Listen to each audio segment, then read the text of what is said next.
இது ஃபுல்லாக இலை போயிடுச்சு. மணத்தக்காளி வெறும் மணத்தக்காளி இது பண்ணுவாங்கல்ல, ஏதோ பண்ணுவாங்கல்ல, காய வைப்பாங்கல்ல, வத்தல் சுண்டக்காய் மாதிரி. இந்த காயை பறிச்சு தயிரும் உப்பும் போட்டு அதான் நம்ம மோர் மிளகா பண்ற மாதிரி நிறைய இருக்கு. ஆனா அதுக்கு இது பத்துமா? இது இல்ல அந்த அளவுக்கு இருக்கா இதுல, கொஞ்சம் இருக்கு. ஏன்னா இலையெல்லாம் போயிருச்சு. வெட்டி விட்டாதான் வரும். வெயில் இல்லைல்ல. ஆமா ஆமா, காய வைக்க முடியாது. கரெக்ட், வெயில் வேணும்.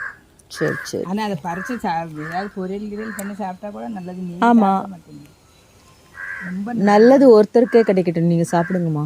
வயசானவங்களுக்கு தான் நல்லது நடக்கணும்.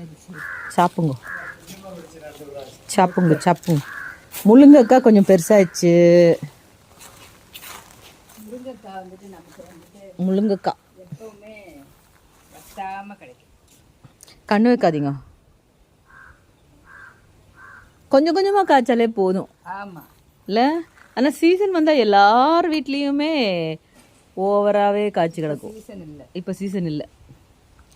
ஒரு முருங்கைக்காய் பாருங்களேன், காற்றுல ஆடி ஆடி மேலே ஏறி அப்படி போச்சு, திரும்ப இறங்காமல் அப்படியே வளருது. அங்கே கிடக்கு வருது. ஆமாம், அங்கே தான் ஒன்று பறிச்சு வச்சு இன்னைக்கு அவியலில் போடலாம். போடுங்க போடுங்க, அவியல் பண்ணுங்க.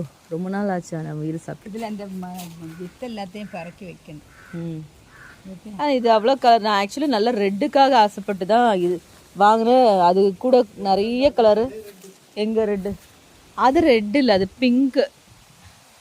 ரெட்டுனா நல்லா அப்படியே ஒரு ஆரஞ்சு ரெட்டில் இருக்கும் சேட்டா. அதுக்கு தான் ஆசைப்பட்டு நான் இது வாங்கினேன். இது நல்லா தானே இருக்கு. நல்லா தான் இருக்குது. எனக்கு அந்த இது ஸ்பெசிஃபிக்காக ரொம்ப பிடிக்கும்.